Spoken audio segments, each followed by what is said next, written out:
Ouais, ça va parler football, alors je profite du fait que je sois que avec des filles en studio pour parler de foot un peu, hein, car oui, le foot, c'est aussi de la télé, et vu le prix des droits télé pour les différents championnats en Europe ou les Coupes d'Europe, on peut même dire que le football, c'est surtout de la télé, hein, ces dernières années. J'ai vu une émission qui s'appelle Au Micro. C'est une émission de télé-réalité de Canal+. Alors le pitch est simple, Canal+ lance un recrutement populaire d'un commentateur de foot. Voilà. Bon, en même temps, ça leur permet de faire de la pub sur le fait qu'ils récupèrent les droits télé de la Champions League. Hein, dans le grand enfer des droits télé avec beIN Sport, MC Sport, Amazon Prime, Mon cul sur la commode, voilà. Il y a des dizaines de chaînes. Bon, dans le temps, Canal+, ils étaient tout seuls sur le foot. Hein, c'est d'ailleurs en partie là-dessus qu'ils ont fait leur beurre depuis les années 80. Mais depuis 10 ans, il y avait plein de nouvelles chaînes qui leur ont raflé les droits télé de la Coupe d'Europe. Alors là, pour la saison 2024-2025, Canal+ récupère les droits. Alors primo, Bolloré, le patron de Canal+, a mis le pognon, et secondo, les concurrents s'effondrent un peu. Le foot, c'est tellement cher que les gens achètent pour la fame, et ensuite ils se foutent dans la merde. Tu vois, comme les tocards qui achètent une Tesla en leasing. Faut mettre 2000 balles par mois, et le gars s'emporte en se croyant solide avec son gros salaire d'expatrié en Suisse, mais il a oublié que dans le capitalisme, il y a un patron qui peut te virer à tout moment, quand il veut. Donc après, le gars est obligé de rendre la Tesla et chialer sur le fait qu'il a gaspillé de la thune au lieu de s'acheter une Clio et de payer des vacances à ses gamins. Bref, le foot, c'est pareil. Les autres chaînes n'ont plus de thunes pour le moment, et c'est Canal+ qui récupère les droits de la Champions League. Alors ils décident de fêter ça et de se faire un coup de pub. Ils organisent Au Micro, une grande sélection populaire d'un nouveau commentateur. Les gens postulent, et pour les 30 derniers, il y a une télé-réalité avec un concours et un jury. Alors, il y avait au départ 10 000 personnes qui ont postulé pour devenir le nouveau commentateur de Canal+. La prod en a choisi 30 pour l'émission. Bah ouais, tu m'étonnes, c'est le sport populaire par excellence, le football. Alors, tout le monde veut en être, et parmi ces 10 000 personnes, 200 femmes. Bon, ça fait quand même 2%. Ça fait 2%, c'est déjà pas si mal que ça, on part de zéro.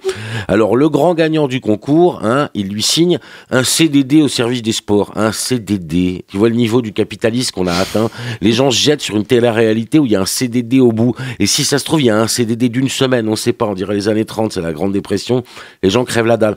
Alors, le jury, il est constitué d'Hervé Matou. C'est le mythique commentateur du foot français. D'abord chez Téléfoot, sur TF1. Ah ouais, quand il était tout jeune, avec Thierry Roland et Pascal Praud. Oui, n'oublions jamais que Pascal Praud était commentateur de foot et prenait des gifles dans la gueule par Bernard Tapie, véridique. Bon, depuis Hervé Matou, c'est le monsieur foot de Canal+. Avec lui, dans le jury, il y a David Ginola, El Magnifico. Bon, vous, les filles, vous en tamponnez. Moi, c'est un joueur élégant des années 90 en France et en Angleterre. Belle gueule, il est commentateur lui aussi. Ils sont accompagnés par Laure Boulot. Laure Boulot, c'est la seule femme à avoir réussi à se faire une place dans le commentaire sportif. Elle est ancienne joueuse elle-même. Alors l'émission se passe en 3 étapes. Il y a 3 émissions de sélection à Paris, Marseille et Lens. 3 places fortes du foot en France. En fait, ils enregistrent dans les stades. Les candidats viennent de partout en France. L'émission, elle est présentée par Redouane Bougueraba. Le comique, vous voyez qui c'est. Alors lui, à la télé, c'est comme Pio Marmaille ou Pierre Ninet au Cinoche, il est partout. T'as l'impression qu'ils sont plusieurs. Et ça se voit. Redouane, il a pas eu le temps de préparer. Il est à l'arrache. Alors ouais, bon, il est très drôle, lui, c'est improvisé avec les candidats. Mais il a rien préparé, l'enfoiré. Tu vas me dire, il a rien à faire. Il sert à rien. Il est juste là parce que c'est Redouane Bougueraba. Canal+, ils se sont dit, il faut qu'on l'ait avec nous. Alors ils lui ont fait un cachet, mais ils ont pas réfléchi à ce qu'ils allaient lui faire faire. Le gars, il dit bonjour, il dit venez ici, il échange 2 phrases avec un candidat sur 3, c'est tout. Aussi inutile qu'une ex-Miss France aux émissions avec Denis Brognard, c'est le Ninja Warrior. Pour l'épisode de Marseille, le Redouane, il est sapé comme SCH ou Christian Audigier, tu vois quoi. Des palladiums à plateforme, une chemise violette avec des têtes de mort turquoise, il n'y a rien qui va. Bon alors, le déroulé de l'émission. Les candidats arrivent, on leur attribue un vieux match de foot qu'ils doivent commenter pendant 1 minute devant le jury. Ils ont aussi des questions culture foot, pas si facile que ça.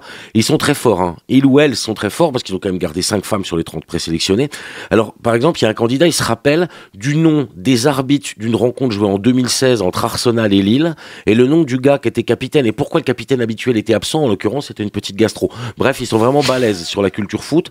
En fait, les candidats, c'est les énormes geeks de Canal+ et du foot. Pendant les sessions de commentaires, ils font exactement la même chose que les commentateurs de Canal. Exactement, avec les mêmes expressions, les mêmes voix. Tu vois, genre, il sait jouer de la défense. Tu vois, il prend même l'accent de David Ginola, quoi, tellement il limite. Bon, ça hurle trop, c'est caricatural, il n'y a pas une blagounette, c'est nul. Il se passe presque rien dans un épisode. Il y a une intro, les candidats arrivent, ils passent les uns après les autres, il y a des commentaires du jury pendant 2 minutes, et voilà. 45 minutes, fin d'émission. Si t'es pas fan de commentaires sportifs, tu vas bien te faire chier. Pas fan de foot, fan de commentaires de foot. Tu vois les mecs, ouais, j'ai regardé PSG Barcelone mardi, les commentaires, ils étaient top. Les gars, ils écoutent plus les commentaires qu'ils regardent les matchs. C'est magique. C'est le genre d'émission, ça donne une importance au foot. Tu regardes, t'as l'impression que le foot, c'est aussi important que de trouver des vaccins contre le cancer. Alors que c'est juste des gars en short qui courent, quoi. Vous méprenez pas, je suis fan de foot. Genre, encore hier soir, j'ai regardé les prolongations de Marseille Benfica, ok? Mais bon, ouais, c'est que du foot, quoi. Mbappé, il est moins utile que Pasteur. Ou alors, bon, il prend son pognon et il le file à un labo public et là, on trouve le vaccin contre le cancer. Vous avez dit, j'ai dit cancer, j'ai pas dit Covid. Parce que Covid, c'est trop clivant. Alors que cancer, ça va. Tout le monde déteste, c'est bon. Alors, bon, la prod de l'émission, elle a encore réussi à faire une émission avec rien. C'est des génies du montage, comme les anges de la télé-réalité aux familles XXL. Il y a rien à part des types qui se font juger en commentant des vieux matchs de foot et Redouane Bougueraba qui fait 3 vannes en 45 minutes. Nul. En fait, le truc intéressant dans le foot, c'est le foot. Moi, je veux bien m'intéresser aux faits sociaux du foot, comme le supporterisme, ou pourquoi pas les gars qui sautent par la fenêtre quand la Juventus perd, par exemple. Mais je pense qu'il faut en discuter avec un sociologue, pas avec un commentateur. Voilà, c'est comme les joueurs sur Instagram avec leur Maserati ou leurs fringues. On s'en bat les couilles des commentaires, en fait. Pareil, on regarde les matchs dans les bars avec de la musique. On s'en tamponne, ce qu'on veut, c'est du sport. Ça s'appelle Au Micro, c'est la télé-réalité du service des sports de Canal. C'est nul. Rien aussi inintéressant qu'un beau vieux 0-0 du DFCO au stade Gaston Gérard, et je m'y connais. Merci Antoine.